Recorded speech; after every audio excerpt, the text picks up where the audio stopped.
Hey guys, and welcome to my first Season 3 rogue guide. So today I want to share a rogue build with you, which I call the Barber rogue. So yes, Barber rogue is back again, the second or third time, I can't remember. But maybe you are familiar with this build already. So Barber rogue was famous in Season 1 for its huge single target damage and at the same time huge AoE damage. So this is what made the Barber so overpowered and everyone played it.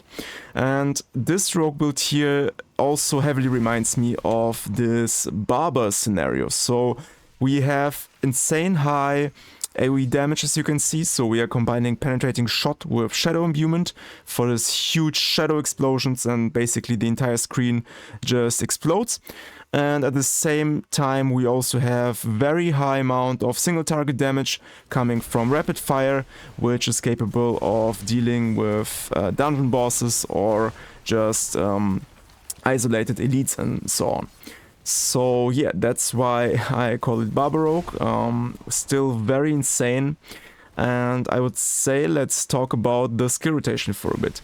So obviously this is a ranged rogue build, and we are utilizing combo points to make our Penshot deal more damage. So this is nothing new, this is a very old school kind of rogue build. So we first need to generate combo points. I usually like to cast 3 to 4 punctures. So maybe in the early game 4 punctures is better, and then in the late game you will only cast 3 punctures. And this way you load up your combo points. And this season we also need to load up our precision stacks. So the precision key passive of Rogue got reworked this season, and now it's much better, and you benefit from a huge damage multiplier after consuming 6 stacks of precision.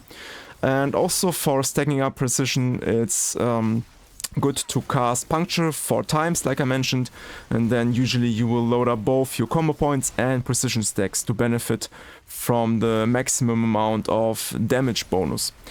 So yeah, this is the basic kind of skill, or basic skill rotation for Penshot rogue in general. And now what makes my build maybe a little bit different from some other builds, from other rogue content creators, is that I went for this concealment direction this season.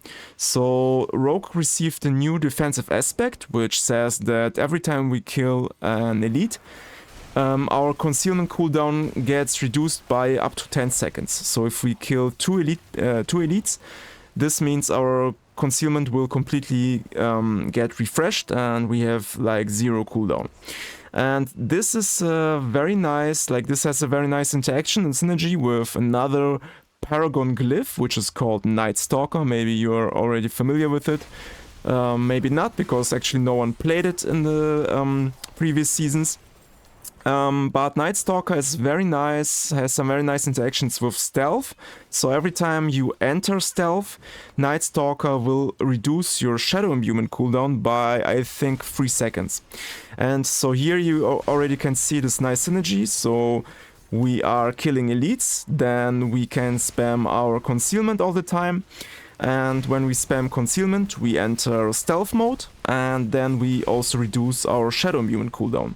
So like you can see here in this gameplay, I'm trying to cast my shadow imbuement and concealment as much as possible, and just to keep all of my cooldowns really low, and basically spam all of my skills. And this is something new, so last seasons we were not allowed to do things like that, so spam our shadow imbuement skill and concealment that often, and this is what makes Season 3 very fun in my opinion for this ranged rogue archetype, and especially for Penshot.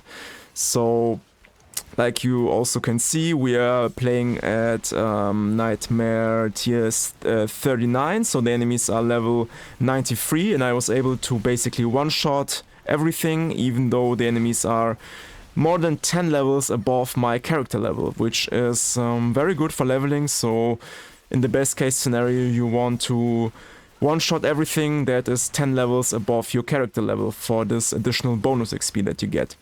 So yeah, you can, I think you got a good impression of how this build works, and that it's very powerful and also fun. Everything just explodes.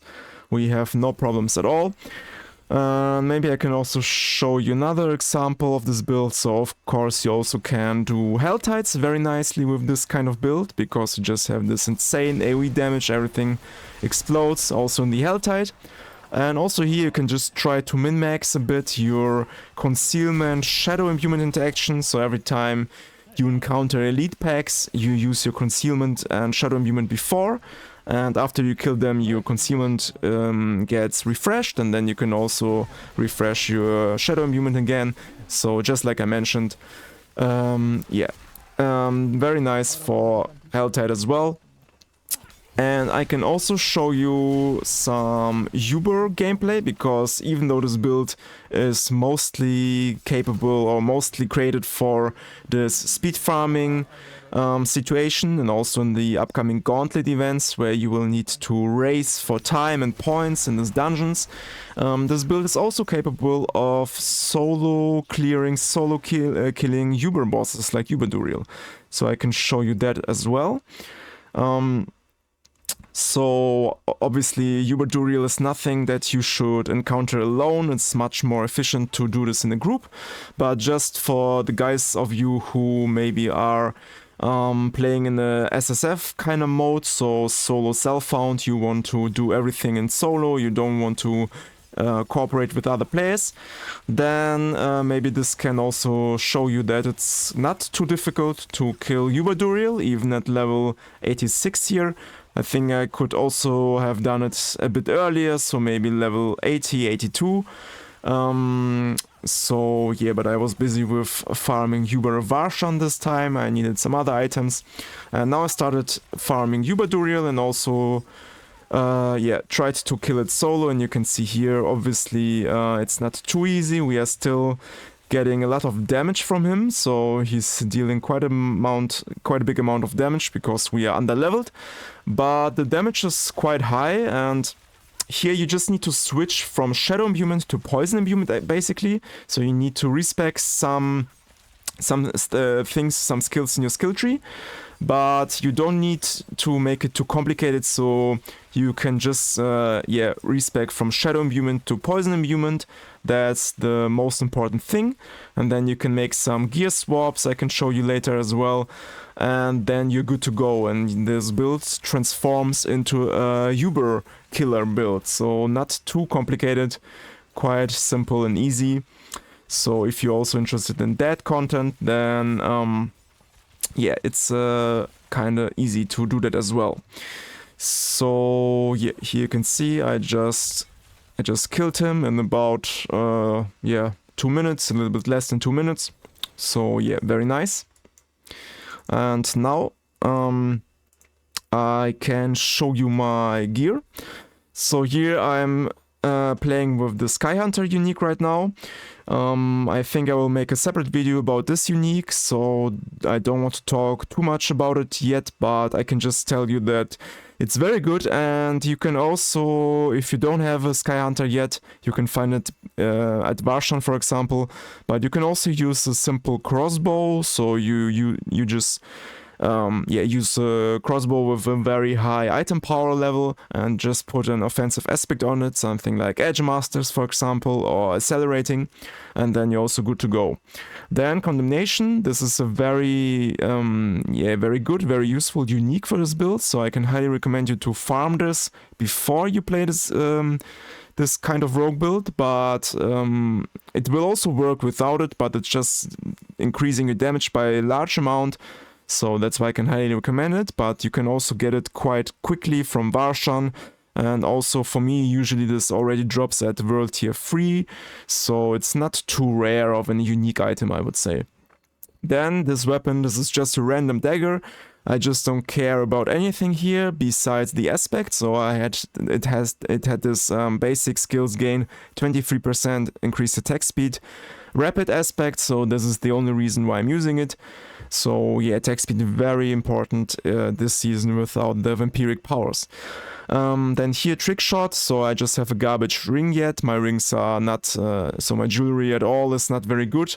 So just a garbage ring, and here I put this trick shot aspect quite early on it. So if you're playing Penshot Rogue, then you should go for this aspect quite early. So you just go to this dungeon, you just open your codex and then search for the trick shot aspect, and then you can just click on it and it will show you where you need to go in the map, and just get it and put it on your ring. Then here on this ring, also garbage ring, but I have this max rolled Edge Masters aspect on it. That's why I use it. Very good offensive aspect. Then here I'm experimenting a bit with Icy Alchemist's aspect on my amulet. I don't think this is doing too much, to be honest, so I will probably replace this in the end game. So, by the way, I will of course provide you with a planner in the description or in the comment section, and then you can just look at the perfect gear for the end game version of this build. So there I will have more perfect gear, and here I just show you my gear I'm wearing right now. So yeah, just that you know. So here I will probably replace this with an Edge Masters later, so I will have 30% damage bonus from Edge Masters in the end game. But this amulet is actually quite nice. I have +3 ranks to exploit passive. This is something I would keep in the end game anyways. Also movement speed and total armor. And then maybe I would replace damage reduction from distant enemies to +3 all imbuement skill ranks. But then, besides that, this amulet is pretty good right now. Then I just have this helmet with cooldown reduction and total armor and basic skill attack speed. As you can see here, I'm already found a Shaco. I was very lucky yesterday. I found 5 Uber Uniques in under 50 Duriel runs. So within 2 or 3 hours, I dropped 5 Uber Uniques. That was really crazy. So I already have found 2 Shacos actually. So yeah, I will replace my helmet with a Shaco soon. But here I was playing with this helmet, so you can just play a regular helm and put a defensive aspect like Might on it. Or you farm Uber Duriel and get your Godslayer crown. And then you can, if you are able to freeze the enemies with something like Frostburn, for example, you can benefit from this huge multiplier from Godslayer crown. But I will also make a build planner for this version. So yeah. Then on your chest you just want defensive affixes as always, so total armor, damage reduction and maximum life. Here I'm playing with Grasp Shadow. I really like this unique for the early mid game and early end game. So this unique is it's also not very rare, so it drops quite often for me, at least in Season 2 and Season 3. And this one has always plus or up to +6 ranks to all core skills. So this is very nice because we are playing with rapid fire and penetrating shot. So yeah, we're just benefiting from this huge +6 ranks to all core skills for a huge damage bonus. And then I just have this nice defensive pants here, and here I put this new aspect on that I was talking about. So it's called a silence warlords, or no, a silence resistant a silence aspect. So here I'm after killing elite enemies, it reduces my concealment cooldowns by up to 10 seconds. And also gives me some max rest, so also very nice for defensive purposes. And yeah, this is the main interaction that I was talking about. So here I get my concealment cooldown reduced. And I have found some Penitent Greaves, and so I decided to play with them. They give me a little bit more damage versus shield enemies. And here I can show you why I use them, because right now I don't have really an opportunity to apply chill to my enemies besides this Penitent Greaves. But here with my companion, I'm playing with Tempest and Arcing Support. And this combination allows me to hit, so this is level 4, so here I'm able to hit up to 6 enemies, so 1 and 5 additional enemies with Tempest. And then Tempest will deal 50% of its damage as cold damage and chill enemies.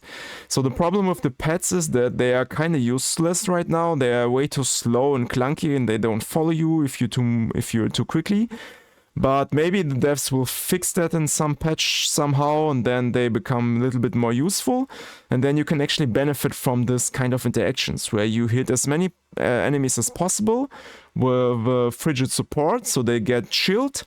And then you just can benefit from additional damage multipliers. So I will show you in the skill tree and in the Paragon board, for example.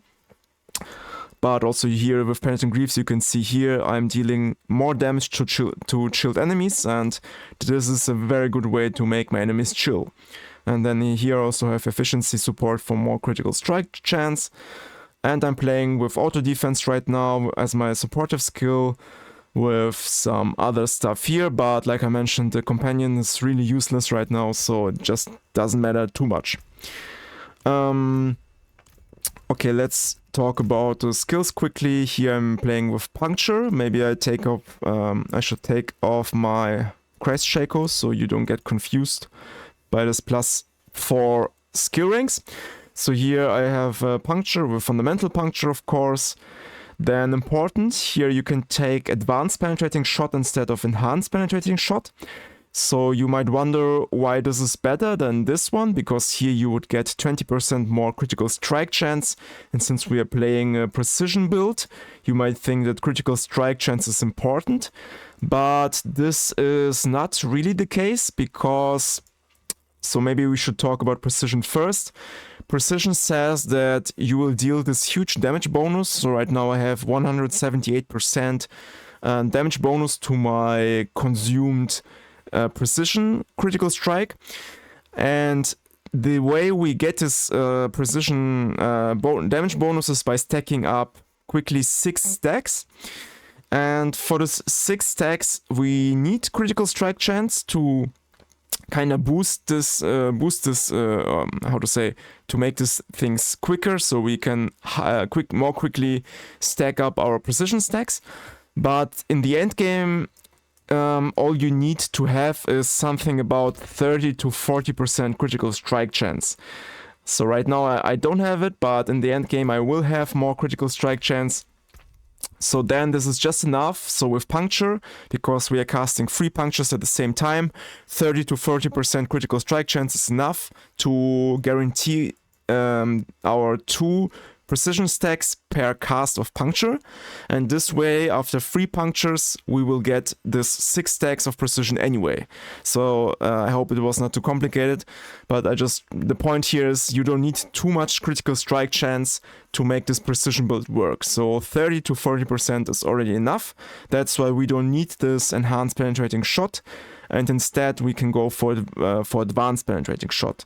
And by the way, if we go for advanced penetrating shot, we can also invest some points into concussive and get 12% additional critical strike chance. So this kind of replaces this enhanced version here, so we can kind of play with both actually. So yeah, this is the reason. Here with rapid fire, also very important, don't take advanced rapid fire, so just don't take any of this enhanced or improved versions. There is a bug currently which if you take advanced rapid fire, then you won't benefit from your precision damage bonus. So this is a very weird bug. So basically we are getting nerfed here by 30%, but yeah, I don't think that this will get fixed this season, because it was already a problem last season, but yeah, we'll see. Then 2 points of Stutter Step.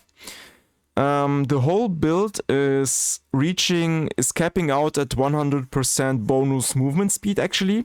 So even if you only put 1 point in the Stutter Step, you will reach this 100% cap, just because you have concealment up basically all the time, which gives you 30% movement speed bonus, and combined with our boots and amulet, we will reach this 100% bonus anyway. But you can invest 1 or 2 points in the Stutter Step, that's not too bad. Then here 1 rank and dash is enough. We just need this basic dash. Weapon mastery for damage. You take all of these passives for damage. Look at this. We have 9 ranks in exploit. So this gives us 54% increased damage to healthy and injured enemies. Pretty crazy. So here concealment, you can put 1 or more points into it. The more points you put into it, the less cooldown it has. So yeah, not a bad idea as well. Then here shadow imbuement with mixed shadow imbuement for additional bonus. And here 2 points into consuming shadows is just enough. And you will never have resource problems again.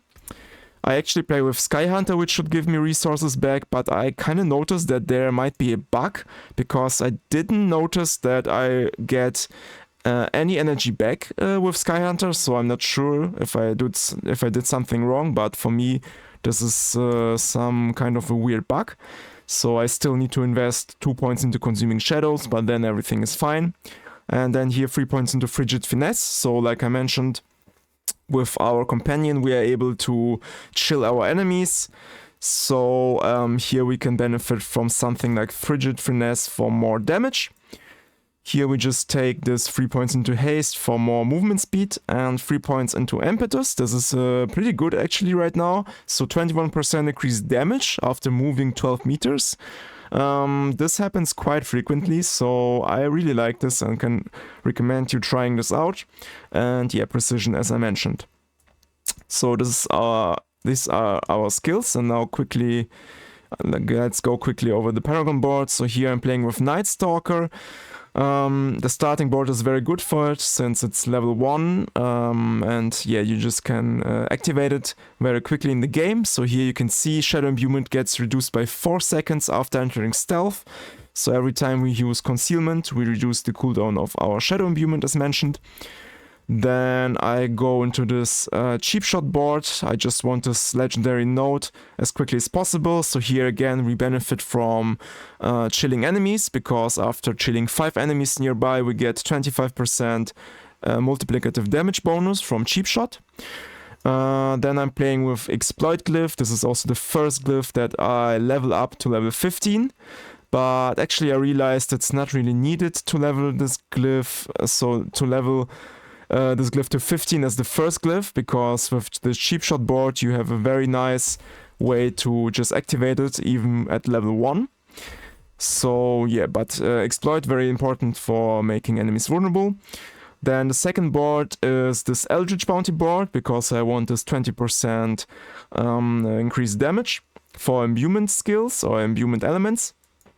So here I just go this efficient intelligence path for my control glyph. So here again I benefit from additional damage to chilled enemies and slowed enemies.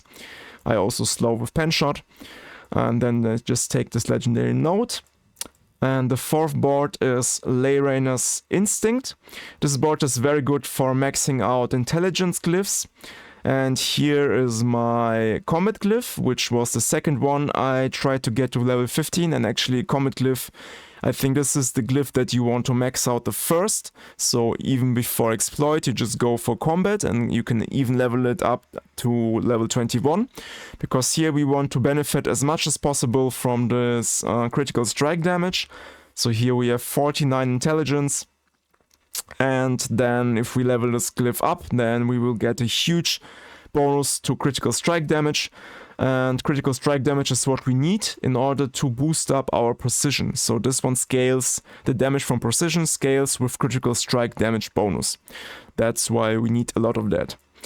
So in your gear and Paragon you focus on critical strike damage. And also take here this poison resilience for more poison res. And then the next board I'm approaching here is this Tricks of the Trade. I won't take this legendary node here, but I really like this Brawler node for damage reduction, this Shadow node for shadow resilience, shadow resistance, and then later I will get a glyph here. I think this will be, this should be something like Turf, I believe. I'm not sure, but you can find it in the planner. Anyways. Okay, so yeah, this is my starting Paragon board for this rogue build. I will level up to 100 obviously and then update you with my endgame version of this build, and then I will also practice some runs for the upcoming Gauntlet event. So I think this build will be very good in Gauntlet, maybe even the best and meta rogue build, because it's very fast, it has incredible amount of AoE damage, like I mentioned. It's just a Barber rogue from season 1 basically, with a lot of movement. You are capped out at movement speed, and yeah, so I think very good build overall. I will keep you updated when I reach level 100.